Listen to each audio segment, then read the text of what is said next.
simplemente para seguir la prédica, donde uno puede apuntar el título, puede apuntar el texto principal, una pregunta donde pone cómo puedo aplicar esto a mi vida, y eso uno lo va repasando mientras se va predicando y se lo lleva a casa y entre semana puede repasarlo, y así evitamos que las aves, ¿verdad? ¿Se acuerdan de las aves? Vengan a robar la semilla, ¿eh? Gloria a Dios. Antes de comenzar la prédica, vamos a orar por el tío de Ita, José David, del nene que está en el hospital, necesita un toque de Dios. Y vamos a orar también por Juan, el marido de Silvia, también que ha tenido que ir al hospital con fiebre, con una gastroenteritis terrible, y está con una fiebre que no bajaba. Así que vamos a orar primeramente por esto, y así vamos a continuar. Amén, ¿qué les parece? Vamos a orar. Padre, en el nombre de Jesús, te damos gracias en esta tarde, maravilloso Dios, por escucharnos, por atendernos. Sabemos, Señor, por medio de Cristo que tenemos acceso a tu trono de gracia, y como iglesia nos ponemos de acuerdo, oramos por este familiar de Ita, de José David, del nene.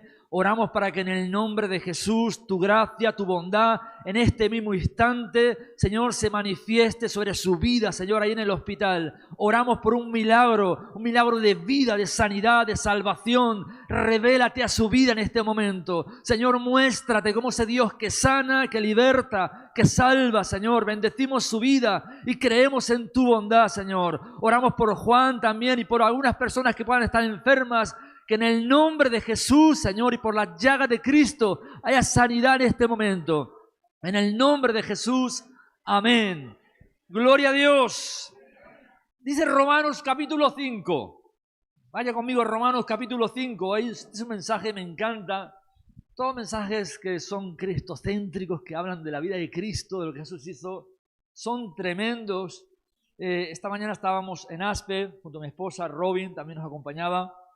Ya estamos compartiendo la palabra y hablábamos de Romanos capítulo 1, versículo 1, en ese saludo de Pablo, ¿no? Pablo, siervo de Jesucristo, llamado a ser apóstol por la gracia de Dios, apartado para el Evangelio. Y decíamos que hay más teología en un saludo de Pablo, que en 1000 predicadores hoy día. Es tremendo el apóstol Pablo, como en un solo saludo nos muestra, tremendo, ¿no? la gracia de Dios ahí. Y hablábamos también con Robbie, hablamos de que la teología o la predicación teológica aburre al religioso, pero es la única que puede salvar al pecador. Entonces, qué importante es, ¿verdad?, hablar de aquellas cosas que sabemos, pero volver a recordar, ¿verdad?, lo que Cristo hizo por nosotros, que es el centro de nuestro evangelio, de nuestra fe.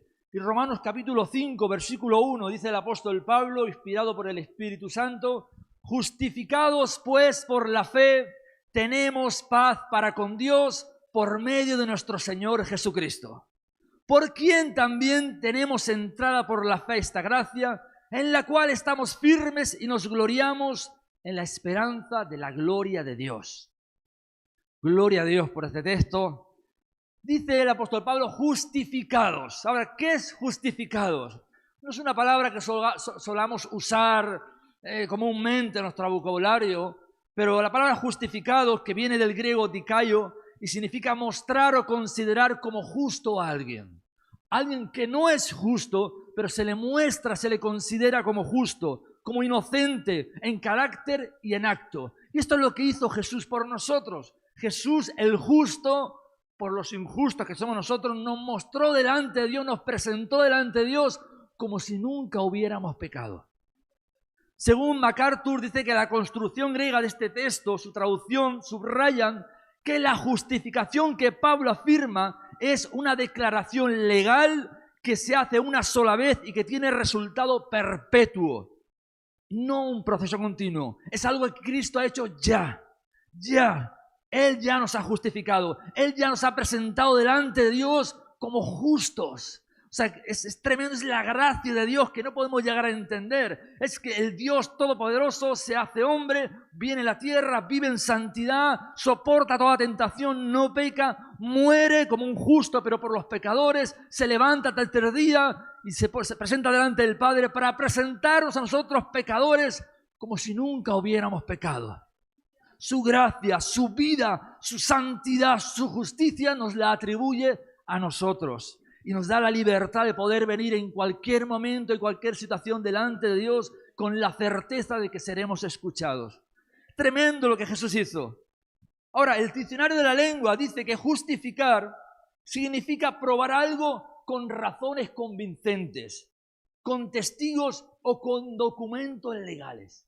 Probar algo. Eso es lo que Jesús hizo cuando subió al Padre. Cuando dice la Biblia que está intercediendo por nosotros. Es la acción, dice el diccionario de la lengua, de justificar, que convierte o transforma lo que era injusto o no conforme a las normas en algo justo o verdadero, conforme a un criterio de justicia, de normas o de verdad. Y eso es el diccionario de la lengua, pero es tremendo. O sea, el diccionario de la lengua está hablando de esta justificación y dice que es la acción de justificar que convierte o transforma lo que era injusto en justo. Y eso es lo que Jesús hizo con nosotros. Justificados pues por la fe. Dice la nueva traducción viviente, por lo tanto, ya que fuimos declarados justos a los ojos de Dios. Fuimos declarados justos a los ojos de Dios. Y el hecho de que hayamos sido justificados, a mí me indica varias cosas. Lo primero que me indica es que Dios es justo y que yo no lo soy. Lo primero que me indica es que si yo he tenido que ser justificado delante de un Dios justo, me indica que Dios es justo, como dice, por ejemplo, el Salmo 116.5, Salmo 7.11, 1 Juan 3.7, Daniel 9.14 y otros textos hablan de la justicia de Dios. Dios es un Dios justo y me indica que yo no soy justo. Por lo tanto, he tenido que ser justificado por alguien. Yo no puedo pagar por mi pecado. Yo no puedo presentarme delante de Dios como si nada, porque realmente moriría en el acto. Lo segundo que me muestra es que alguien, para ser justificado, alguien tuvo que ser justo. Alguien tuvo que vivir en justicia, vivir sin pecado para poder otorgarme su justicia, su santidad, su aprobación. Y también me muestra que Dios me ama mucho, te ama mucho para enviar a Jesucristo, a su Hijo, al mundo, para en lugar de condenarnos, dice Juan capítulo 3, que el Hijo del Hombre no vino para condenar, sino para salvar. Entonces el hecho que Dios, ese Dios justo, en lugar de fulminarnos o dejarnos morir en nuestro pecado, envía a Jesús para que con su propia vida nos justifique delante de Él. Dios, o Jesús, satisfizo la deuda que había contra Dios. Cristo, según lo que es la definición que hemos visto de justificar, Cristo probó con razones de su propia vida, con razones convincentes, con un documento legal, se presentó delante de su Padre y dijo, ya está pagado, ya está consumado. Padre, ya ahora, por eso dice la Biblia que en el momento, Juan 19:30, la frase más poderosa de toda la Biblia. Juan 19:30, la frase en 2 palabras más poderosa de toda la Biblia. Consumado es. Consumado es, ¿verdad? Que usa la palabra teleo, que era una palabra que se usaba en documentos legales cuando alguien había pagado una deuda, se le ponía un sello para atestiguar, para afirmar de que esa deuda estaba ya cancelada. Y Jesús, cuando estaba muriendo en la cruz, dijo, consumado es, todo está pagado. Satanás ya no puede pedirte nada, Satanás no puede acusarte, no puede condenarte, no hay deuda, ya no hay deuda que nos pueda arrastrar a la condenación, ya Cristo ha pagado con su sangre. Entonces Cristo, según la definición que estamos diciendo de justificar, probó con razones, con su propia vida, con razones convincentes, de una manera, por así decirlo, con una razón que convenció a Dios de que nosotros pudiéramos venir delante de Él con libertad. Con un documento legal que es su sangre, probó nuestra justificación. Consumó, que es lo mismo que pagar, satisfacer, terminar, acabar, cumplir. Cristo convirtió, transformó lo que no era justo, lo que era vil y menospreciado, lo que era pecador, inmundo, lo transformó en algo en lo cual cuando Dios mira, sonríe ahora. Igual que cuando el Padre, ¿verdad? Jesús estaba siendo bautizado y aquella voz del cielo dijo, este es mi Hijo y estoy complacido con Él. Así, hermano y hermana, sin merecerlo, porque no lo merecemos, pero sin merecerlo, La voz de Dios se erige sobre tu vida en esta tarde y cada día te dice, estoy complacido contigo. No por lo que estás haciendo, sino por lo que Cristo hizo por nosotros. Jesús, ¿verdad?, nos transformó. Justificados no significa inocente. Justificados no significa inocente. No significa que soy una persona inocente, que nunca he hecho nada malo. No, todo lo contrario. Soy culpable, pero soy un culpable justificado por alguien. Yo cometí el delito, pero alguien pagó por mí. Alguien vino y pagó pagó mi deuda. No somos inocentes, somos culpables, pero justificados, como dice 1 Pedro 3:18, porque también Cristo padeció una sola vez por los pecados, el justo por los injustos, para llevarnos a Dios. El justo por los injustos. Y la palabra injusto aquí que utiliza el apóstol Pedro es una partícula negativa y se refiere a alguien malo, a alguien malvado y traicionero. Es lo que dice Pedro, es lo que dice la palabra de Dios, cuando se refiere a nosotros los injustos, alguien traicionero, específicamente un pagano. ¿Cuántos paganos hay aquí? Somos paganos, lavados con la sangre de Cristo, ¿verdad? Los gentiles, gracias a los gentiles, gracias al aquel primer gentil Cornelio, ¿verdad? Fue de alguna manera el acceso al evangelio a los gentiles. Algunos eruditos confirman, otros dicen que no, pero algunos eruditos confirman de que el primer gentil convertido al evangelio, hablando de Cornelio, o la puerta de acceso a los gentiles, que fue Cornelio, era español y sevillano.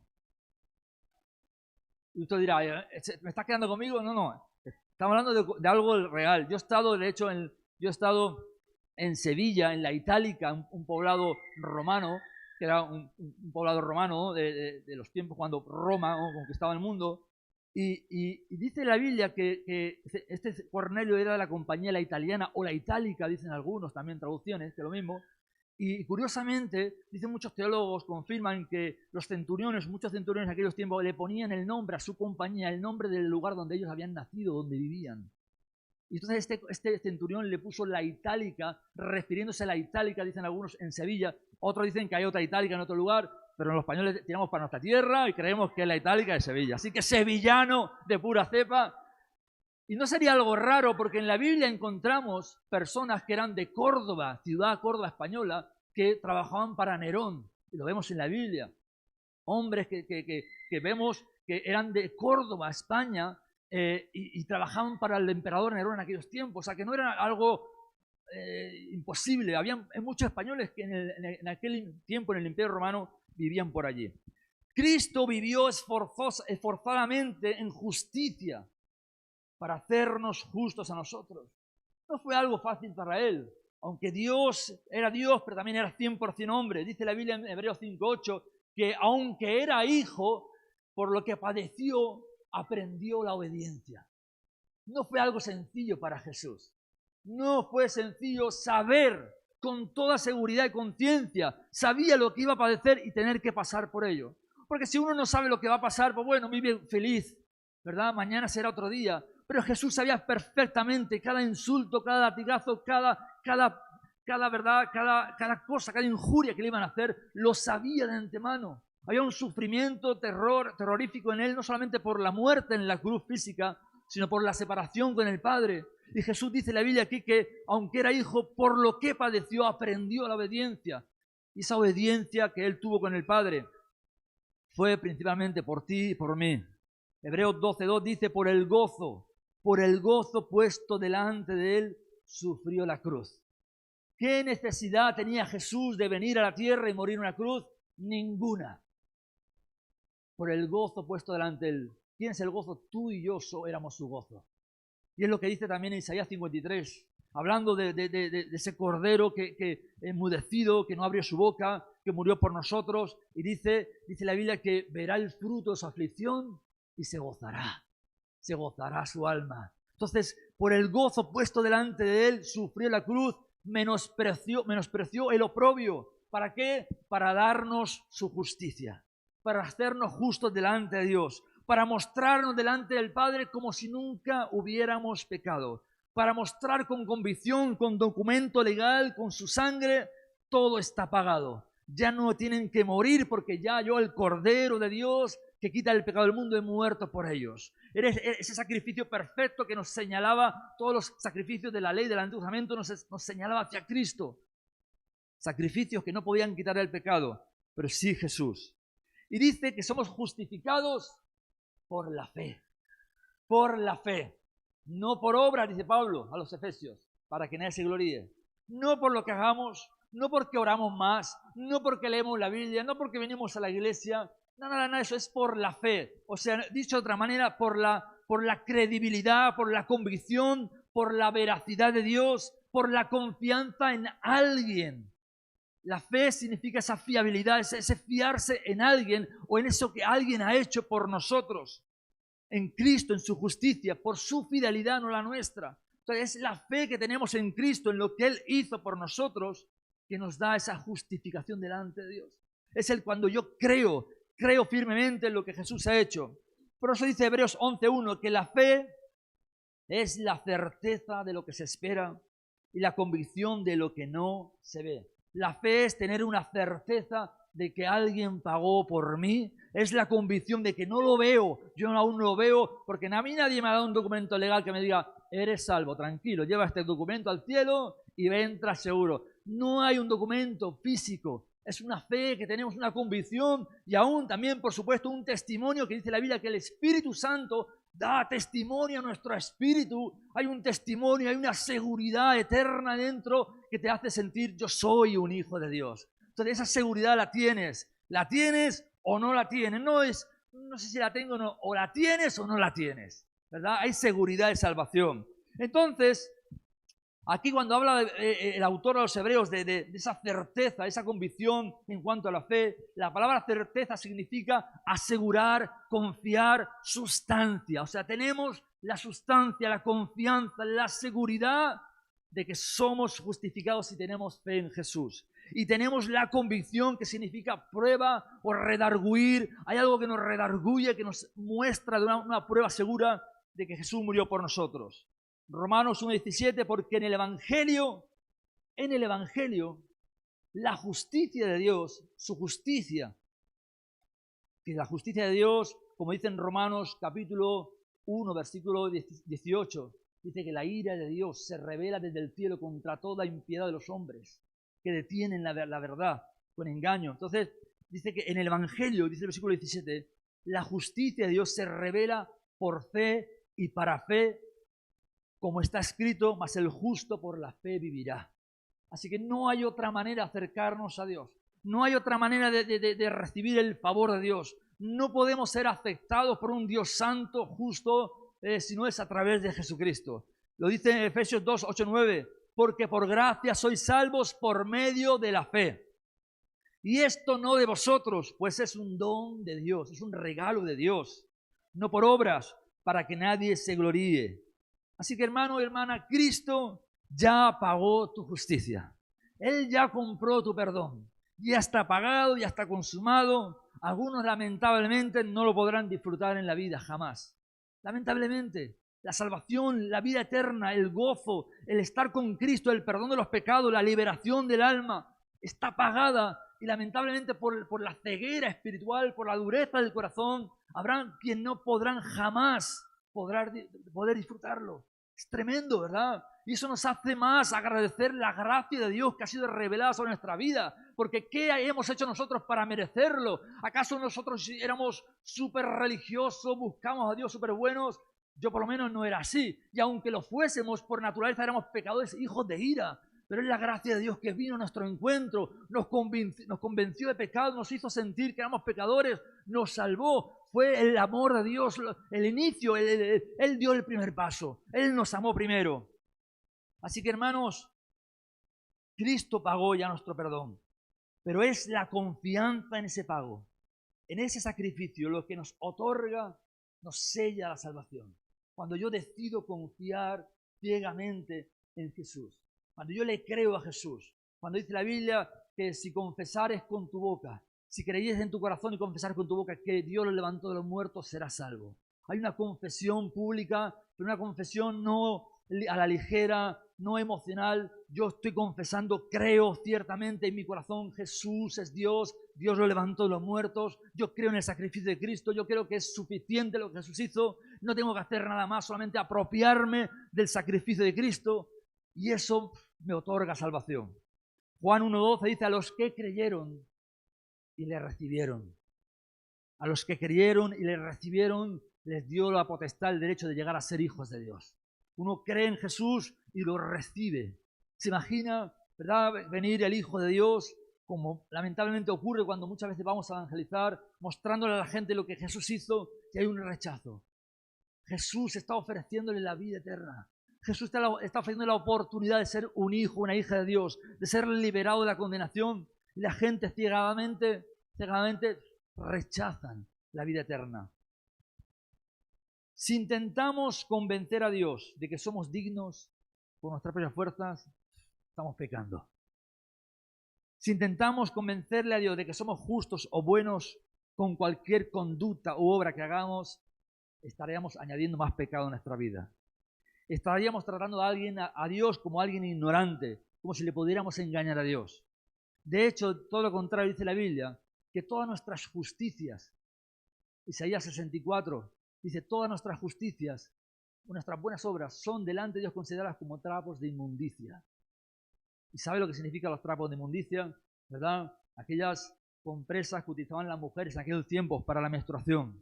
Esa es como si yo viniera delante de Dios con un saco lleno de, perdón por la expresión, pero un saco lleno de compresas o de trapos de sangre y le dijera a Dios, te cambio esto por la salvación. Estaríamos riéndonos de Dios. Estaríamos tratando a Dios como un ignorante. Y eso es lo que Pablo está tratando de decir. No podemos acercarnos a Dios por nuestras buenas obras. Ni aunque yo acabara con el hambre en la tierra, no sería digno de la salvación que Él otorga. Ni aunque yo fuese por ahí repartiendo comida, aún, que dice el apóstol Pablo, aunque diera mi cuerpo, aunque quemara mi cuerpo, si no tengo amor, ¿cuál? El amor de Cristo en mi vida, no soy nada, no sirve de nada, absolutamente nada. Ni tener la fe, ni tener todo el conocimiento, no sirve de nada si no tengo a Cristo. Por eso dice, ¿verdad? 1 Juan 1:10, que si decimos que no hemos pecado, hacemos mentiroso a Dios. Así que esta justicia que nos ha sido atribuida y que Cristo tuvo que pagar o probar con razones convincentes con su propia vida, con documentos legales, esta acción de presentarnos delante de Dios como justos, como si nunca hubiéramos pecado, solo se puede recibir por medio de Cristo. Y es curioso porque es algo espiritual. Tú sales a la calle, hablas de Dios, y hay cierta aceptación de la gente. La gente cree en Dios. Sí, bueno, puedo escuchar de Dios, pero cuando les hablas de Cristo como el único camino, hay un rechazo. Y te das cuenta que es algo espiritual. Hay un rechazo. Algunos han llegado a decirme, tú es que eres muy excluyente. ¿Cómo es posible que Jesús sea solo el camino? Entonces eso sería excluir a las otras religiones. Digo, yo no excluyo nada. O sea, no se trata de excluir, es que solo hay un camino. Es que hay caminos, hay muchos caminos, pero solo hay un camino verdadero que lleva a la vida. Y entonces pueden negarlo todo lo que tú quieras, pero es la realidad. Es como intentar negar la realidad de muchas cosas, la realidad de que existe lo que se llama la ley de la gravedad, ¿verdad? Uno se sube a un edificio de 15 plantas, se asoma y dice, yo me voy a tirar porque no creo en la gravedad, ¿verdad? Yo no creo que exista la gravedad, porque a alguien un día le cayó una manzana en la cabeza y descubrió la gravedad. Yo me tiro porque no creo en la ley de la gravedad. Pruébalo, verás tú. Lo creas o no lo creas, será el último respiro de tu vida. Entonces, y así ocurre igualmente con los principios ya establecidos y con la ley del pecado y la ley de la vida eterna, que aunque uno no lo crea, ¿verdad? Solo hay un camino que nos lleva a Cristo, y es Él, es Jesús, que nos lleva a Dios, es Jesús. Así que significa confiar plenamente en lo que Jesús hizo y en lo que dijo. Así que si alguno está dudando, deja de dudar de tu salvación. Porque cada vez que dudamos de la salvación, estamos como de alguna manera, ¿cómo decirlo?, burlándonos de Dios. Estamos como diciendo, ¿de verdad que eres fiel? ¿De verdad que puedo confiar en ti? Y estamos tratando a Dios como un hombre. Tú podrías dudar de mi palabra en un momento dado, y sobre todo si te he fallado muchas veces, podrías dudar de mi palabra. Podría decirte, mira, quedamos a las 7 y un día vengo a las 7:05, 7:10, 7:15 y otro día y al final dice, mira, vamos a quedar más tarde porque al final... Y uno puede dudar de la palabra de un hombre, pero ¿quién puede dudar de lo que Dios ha dicho? Cuando Dios ha dicho que Él te va a salvar, te va a justificar, de hecho ya lo ha hecho, nuestra condición ahora en este momento ya es de hijo e hija de Dios. Lo veíamos en el estudio también de 1 de Juan, de que ya somos hijos de Dios. Aún no se ha manifestado lo que hemos de ser, pero ya somos hijos de Dios. Uno tiene que creerlo y vivir en consecuencia con lo que somos ya. Entonces, no podemos estar dudando de nuestra salvación. Y si dudas de tu salvación continuamente, pues métete en tu habitación, ciérrate la puerta y no, ¿verdad? No salgas de ahí hasta que tengas la certeza, la seguridad de que has sido salvado. Porque no se juega con la salvación. Uno dice, bueno, yo voy a esperar hasta que esté en el día del juicio y a ver qué pasa. Yo no esperaría ese día tan algo. ¿No? Uno puede, jugar con ciertas cosas, pero uno no juega con la salvación porque es eterna. Uno llega delante de Dios con convicción, sabiendo que he sido justificado. Soy pecador, fallo todos los días, pero tengo la esperanza, tengo la seguridad de que Cristo me ha salvado y eso no me lo quita nadie, ¿verdad? Entonces, la confianza de que somos justificados por la fe. Ahora dice, justificados pues por la fe, que tenemos paz para con Dios. Escúcheme una cosa, hay gente que daría todo lo que tiene por tener paz. Y ya no paz para con Dios. Hay gente que daría todo lo que tiene por tener paz en su hogar. Hay gente que daría todo lo que tiene por tener paz en el país donde vive. Si no, pregúntale a los israelitas, a los palestinos y pregúntale a los de Ucrania. Hay gente que daría todo lo que tiene, y en muchos lugares de África, darían todo lo que tienen y más por tener paz. Fijaos, hay falta de paz, lamentablemente, en el mundo, en los hogares, en las relaciones, en las familias, en la política, en los gobiernos. Hay guerra por todos lados. ¿Por qué? Porque hay guerra en el corazón y al final se manifiesta lo que hay en el corazón. Y aquí Pablo no está hablando de la paz humana ni la paz es tan efímera que un día puede ser y otro día no. Uno tiene paz en el hogar mientras todo vaya bien, un día te levantas con la pata izquierda, pasa un problema, una situación y se rompe todo. Aquí está hablando de otro tipo de paz, una paz que tiene que ver con Dios. Y la palabra aquí, tener paz, es un término que usa Pablo que significa sostener, poseer de manera continua. Significa conservar, guardar, retener y mantener. O sea, es una paz que Dios me ha dado por medio de Cristo y nadie me la puede robar. Es una paz que la tengo en los momentos difíciles y los momentos fáciles. Llueva o haga sol, tenga dinero o no lo tenga. Aunque sienta que el infierno se levanta en contra mía, hay una paz que sobrepasa todo entendimiento, que dice la Biblia que guarda mis pensamientos y guarda mi corazón. Es la paz de Dios. Es el fruto, la evidencia, el resultado de nuestra fe en Cristo. Tremendo, hermanos. Irte a la cama con la conciencia de saber que no importa lo que ocurra. Aún lo peor que me podría ocurrir es que murieran esta noche y tengo la seguridad de la vida eterna. En segundo lugar, la paz para con Dios. Como decía antes, el mundo está necesitado de esa paz. Lo vemos continuamente en todo nuestro alrededor. Pero aquí Pablo está hablando de otra paz. Ojalá hubiera paz en todos estos contextos que hemos hablado. Pero la paz de la que habla aquí Pablo es la paz para con Dios. Paz en los hogares, en la política, en las relaciones, en las naciones. Como he dicho antes, es una paz efímera, de corta duración, sujeta a condiciones, pero la paz que se obtiene como resultado de nuestra fe en Cristo es una paz eterna, completa y segura. Tenemos paz para con Dios. La confianza puesta en Cristo, en su obra, en su muerte, en su resurrección, nos otorga, nos hace mantener de manera continua una paz. O sea, ya no hay deuda, ya no hay ira, ya no hay enemistad, hay cercanía. ¿No te ha pasado una vez si a uno le debías algo a alguien y ya no le llamas como antes? Ya no le manda un WhatsApp porque le voy a mandar un WhatsApp y me va a dar vergüenza porque le debo dinero. O lo ves pasar por la calle y hace como que no lo has visto. Dice, uy, qué raro que no me ha visto si pasó delante de mí, ¿no? Y porque te da vergüenza porque le debes algo. Hay una deuda. Y de alguna manera eso es lo que nos pasaba con Dios. Y algunos creyentes lamentablemente sienten muchas veces eso. Han pecado y sienten la vergüenza. Dicen, ¿cómo voy a ir a Dios si he pecado? Y uno tiene que aferrarse a la gracia de Dios, porque lo que Jesús nos otorga no es una paz pasajera, no es para hoy y para mañana quizás no, es una paz continua y eterna. El hecho de que nuestra fe en Cristo nos ponga en una situación de paz con Dios significa que sin Cristo teníamos una deuda con Dios. Éramos deudores de Dios. Estábamos en guerra contra Dios.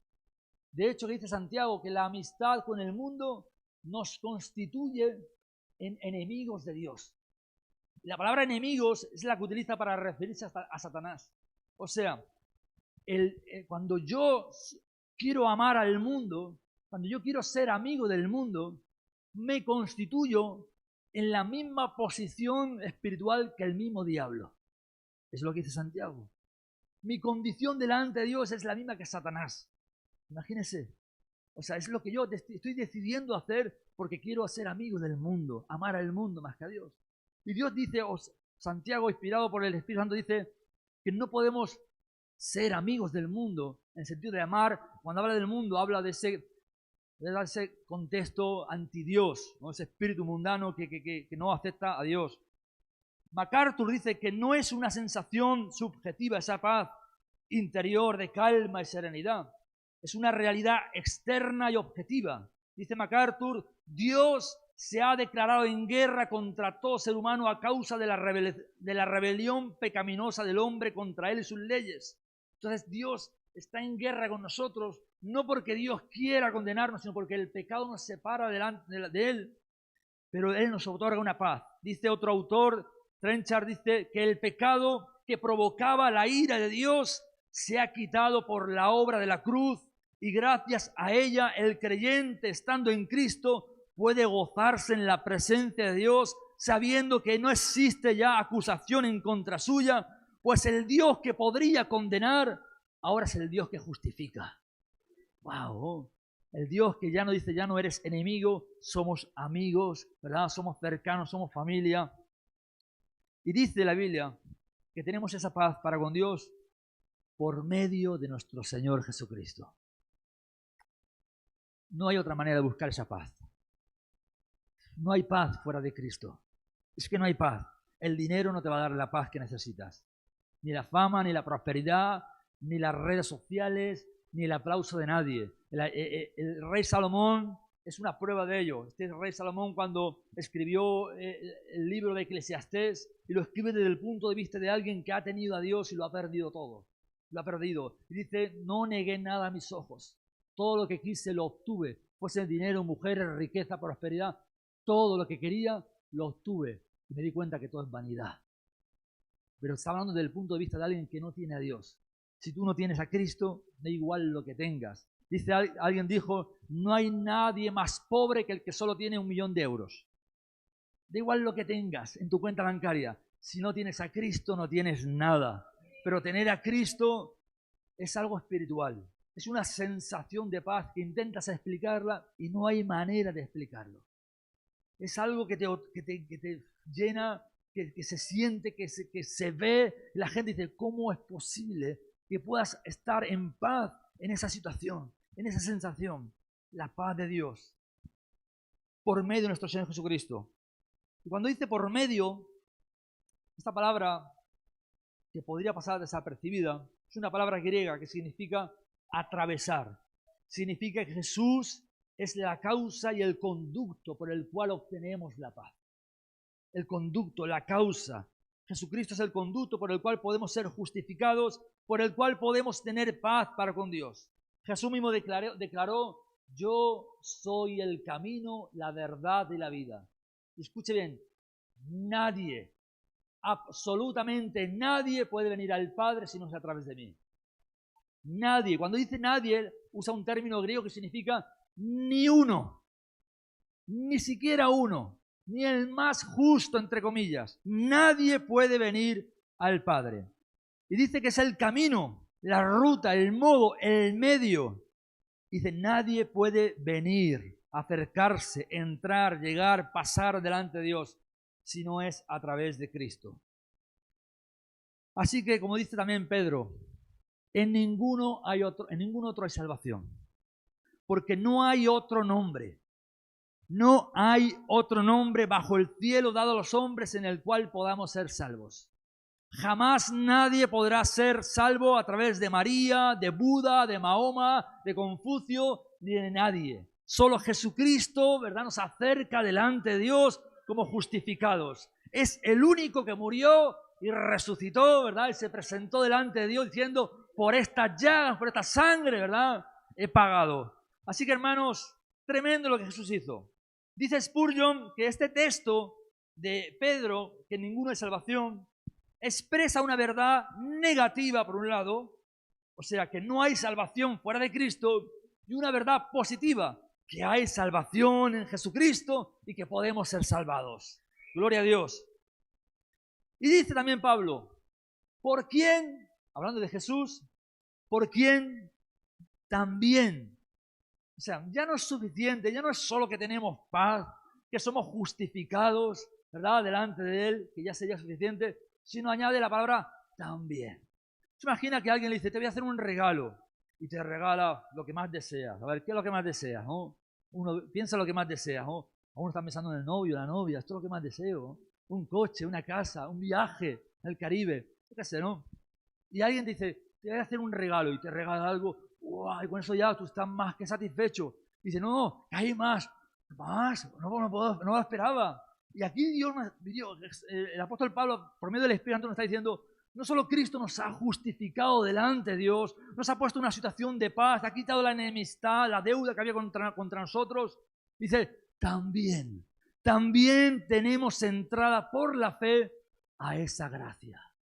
¿Cómo entro a esa gracia? ¿Cómo entro a ese regalo? ¿Cómo experimento la paz de Dios? ¿Cómo puedo experimentar la justicia de Dios que me salva, me justifica? Que Dios me hace que en lugar de fulminarme por mi pecado, me abrace y me diga, hijo mío. ¿Cómo entro? Por la fe a esa gracia. Por medio de Cristo y por la fe. La palabra aquí, gracia, es una palabra que significa merecimiento, aprobación, favor, gozo, mérito. El acceso a la paz, a la gracia, al regalo, a la vida eterna, a todas y cada una de las promesas de la Biblia, a la vida abundante, el acceso a la vida eterna, a la sanidad de mi cuerpo, a la sanidad de mi alma, a la prosperidad, al derecho a ser escuchado por Dios, a la seguridad de que Dios me otorga lo que necesito. Todas esas promesas, todo eso solamente se obtiene por la fe en Jesucristo. No hay otro medio. Cuando uno confía en Jesús, solamente en Jesús, obtenemos todo eso. Por eso dice la Biblia que somos coherederos juntamente con Él. Coherederos. ¿Qué significa coherederos? Pues lo podemos entender como cuando uno sube un avión, ¿verdad? Y está el piloto y está el copiloto. Yo no sé por qué hay un copiloto, ¿verdad? Porque quizá el piloto un día se puede desmayar y ahí nos quedamos, pero qué bueno que haya un copiloto también, ¿no? Alguien que pilota juntamente a él. Y cuando habla de coheredero, habla de alguien que hereda juntamente con Cristo.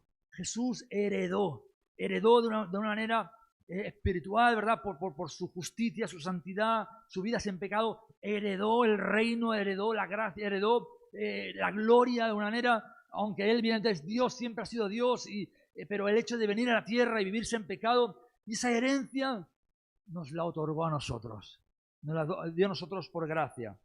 Y dice que por quien también tenemos entrada por la fe esa gracia, en la cual esa gracia estamos firmes. Estamos firmes. Firmes. Y firmes significa confirmados, establecidos.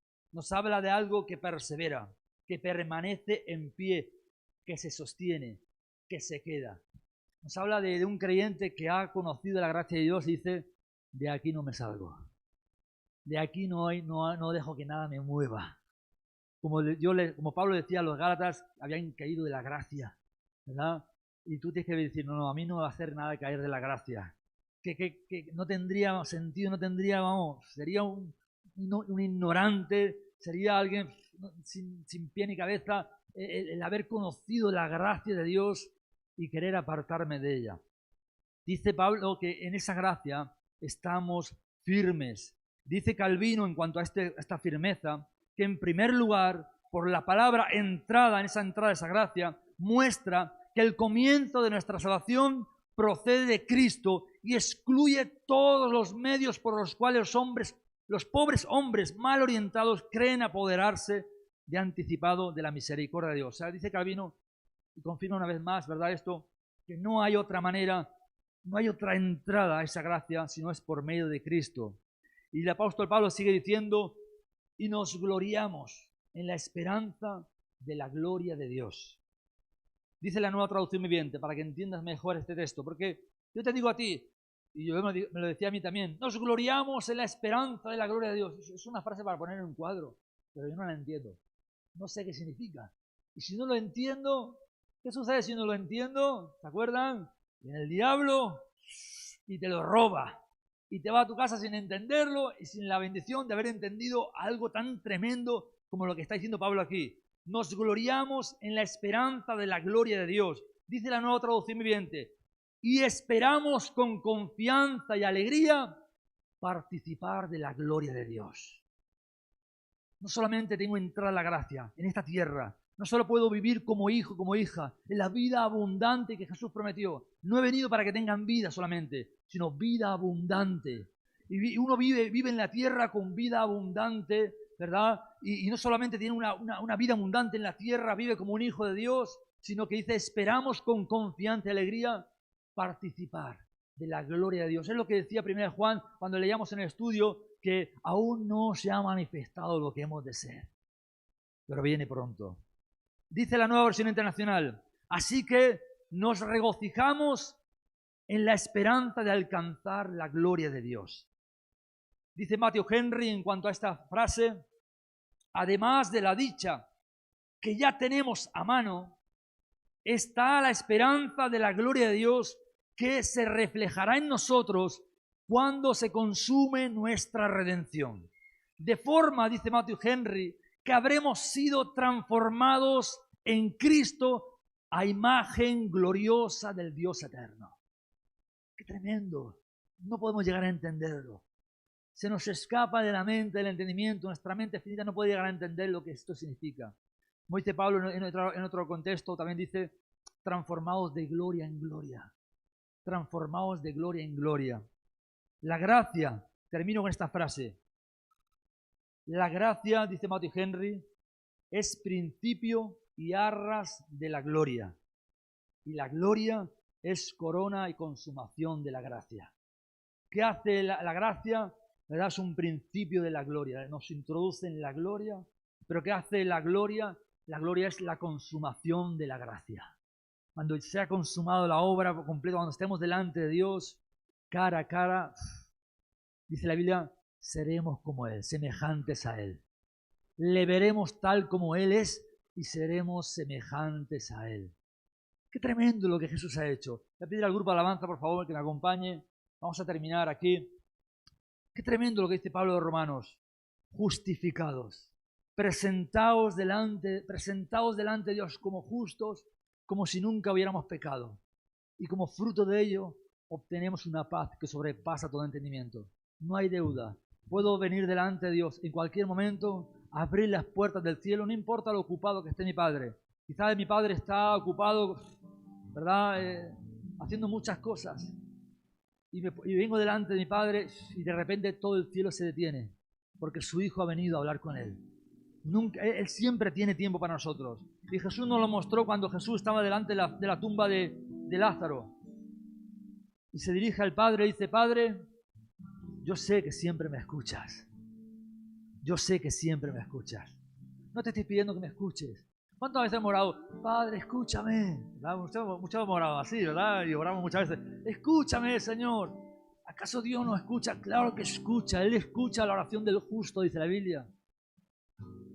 Dice que clamé a Dios, Dios me escuchó, me libró de todos mis temores. Dios siempre escucha. Nos escucha porque está libre, está abierto el acceso. Y vengo delante de Dios como Jesús vino, con la certeza, con la seguridad, no con duda, no mirando mi pecado, no mirando mi condición, no mirando si soy digno o no soy digno, no lo soy. Yo vengo delante de Dios y le digo, Señor, no soy digno, pero te necesito, ¿verdad? Acepto tu gracia, vengo delante de ti y te necesito. Y Dios me escucha ese momento y Él me otorga lo que necesito. Así que, hermanos, qué bueno lo que Jesús ha hecho por nosotros. No hay otra manera.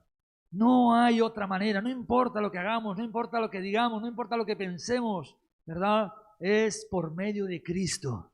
Así que no prediques otro evangelio, no menciones otro nombre ahí fuera en la calle. No hables de que vente a la iglesia a ver qué pasa. No es la iglesia. Y gloria a Dios que vengan a la iglesia. No, vente a los angélicos. No, prueba otra cosa. No se trata de probar. Ven a Cristo.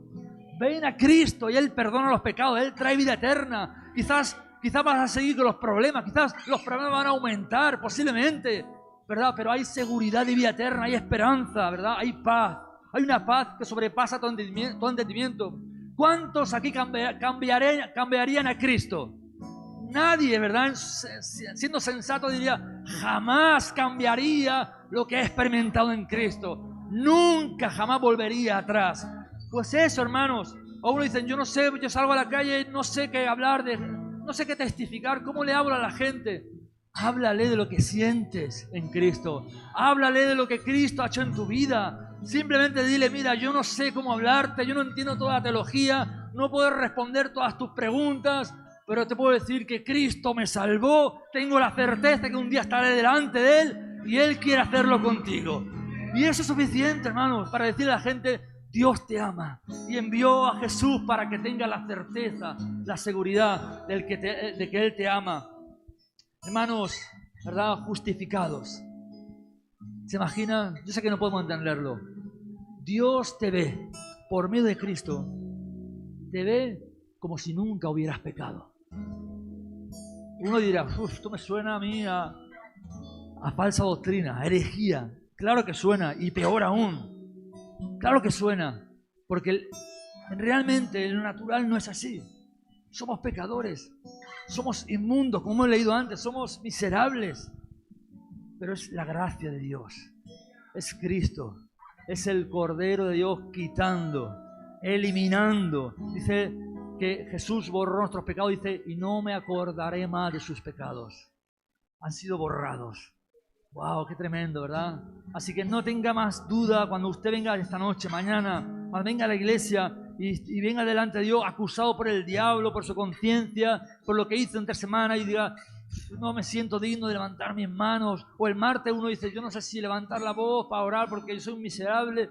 Pues claro que usted es un miserable, yo también soy un miserable. Pero usted viene delante de Dios y dice, Señor, no oro en mis fuerzas, no vengo en mi nombre, no vengo en mi justicia, vengo en el nombre de Jesucristo. Vengo por la sangre de Cristo, vengo porque el Espíritu Santo ha decidido hacer morada en mí. Yo no soy digno, yo no lo merezco, yo no lo entiendo, pero gracias por aceptarme, Señor, por escucharme. Hermano, que nada le robe la seguridad, la certeza de que Dios te salvó por medio de Cristo. Gloria a Dios. Ponte de pie por un momento. Vamos a orar y vamos a decirle al Señor, vamos a darle gracias, vamos a darle gracias a Jesús. Y vamos a decirle, Señor, convéncenos de lo que tú has hecho. Redargúyenos, convéncenos, danos la seguridad. Oh Dios, que podamos salir ahí fuera y predicar sin titubeo lo que Jesús ha hecho por nosotros. No somos merecedores, no somos dignos. Nuestros pecados a veces nos acusan, el diablo nos condena. Pero Señor, tú eres un Dios que ha venido a salvar. Padre Dios que estás en los cielos, te alabamos en esta tarde, te damos gracias porque Señor es incomprensible, no hay manera de entenderlo, como un Dios grande, poderoso, justo, temible, ha entregado lo que más amaba, entregó a su Hijo Jesucristo a morir por nosotros siendo inmundos, pecadores, blasfemos. Señor, no lo entendemos, pero en esta tarde te damos gracias. Gracias por amarnos, gracias por la vida eterna, gracias por el perdón de nuestros pecados, gracias por esa paz que sobrepasa todo entendimiento, esa paz que no hay dinero que pueda comprarla. Tú nos has regalado la vida eterna. No lo entendemos, pero un día estaremos delante de ti. Un día entraremos por esas puertas, Señor, y Señor, te veremos cara a cara. Experimentaremos tu gloria. Señor, estaremos contigo por los siglos de los siglos. Señor, gracias porque hoy podemos tener seguridad de salvación. Yo sé que soy un hijo de Dios. Yo sé que tengo vida eterna. Yo sé que tengo la gracia de Dios. Yo sé que el favor de Dios está sobre mi vida. Yo sé que Dios me mira con agrado. Dios sonríe cuando me mira, no porque lo merezca, sino por medio de Jesucristo. Te alabo, te bendigo, Señor. Te doy gracias, Jesús, por tu muerte en la cruz, por tu entrega, por tu valentía, por tu obediencia, por pagar por mis pecados. Gloria al nombre poderoso de Jesús. Levantamos el nombre de Jesucristo. Declaramos que Él es el Rey de nuestra vida. Él es Señor de señores. Él es Dios todopoderoso. Él es Jesús de Nazaret. Él es el Rey infinito. Gloria a Dios, el que se levantó de los muertos, el que vive por los siglos de los siglos. Tú eres el que volverá por su iglesia. Tú eres Dios de promesas, Dios de verdad, Dios de fidelidad. No hay nadie comparable a ti. Nada ni nadie se compara a la grandeza, al poder, a la majestad de Jesucristo. Gloria al nombre poderoso de Jesús. Aleluya. Gloria a Dios. Gloria a Dios. Oh, Sharabakanda. Sí, Señor. Alábale con todo tu ser en esta tarde. Terminemos este tiempo dándole la gloria, la honra que Él merece. Oh, mientras tanto dile, Señor, hazme entender tu gracia. Hazme entender tu gracia para que caiga delante de ti. Para que pueda abandonar mi pecado. Para que pueda vivir confiadamente. Aleluya.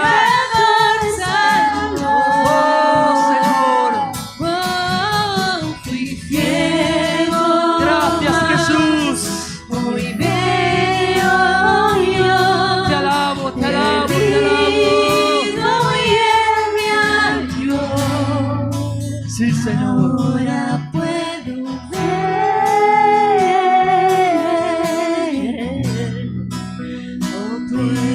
ver sus ojos.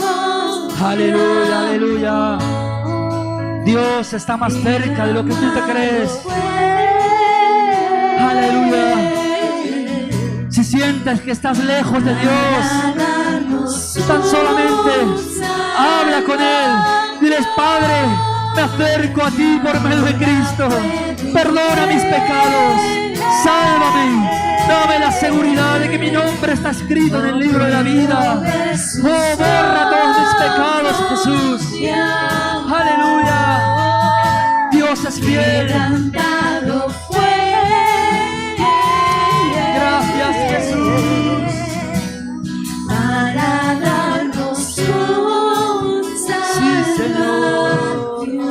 Sí, Señor. Sí, Señor.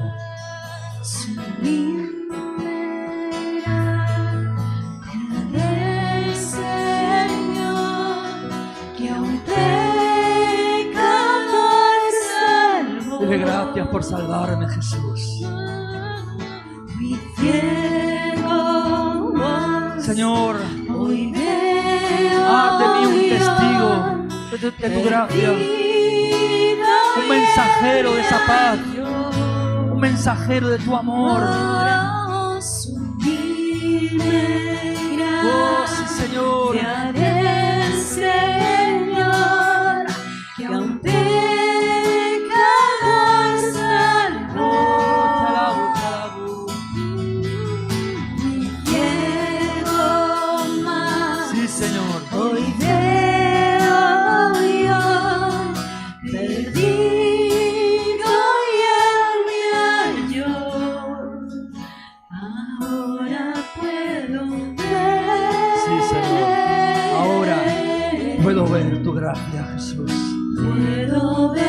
sus ojos de Sí, Señor. amor, Sí, Señor. quebrantado fue. Sí, Señor. Para darnos su salvación. Señor, ayúdanos a vivir, Señor, agradecidos y a vivir como es digno del llamamiento que hemos recibido. Que vivamos, Señor, como es digno de esa gracia. Que vivamos para ti, Señor, cada día. Que tu gracia, que tu amor, que tu perdón, que tu gloria, que lo que tú nos has entregado, Señor, sea siempre mucho, mucho más valioso que toda tentación en nuestra vida. Oh Dios Todopoderoso, ayúdanos a mirarte a ti cada día, a ser agradecidos, Señor, y a proclamar sin ningún tipo de temor lo que tú has hecho con nosotros. Gloria a tu nombre, Jesús. Amén y amén. Gloria a Dios. Amén. Puede tomar un momento.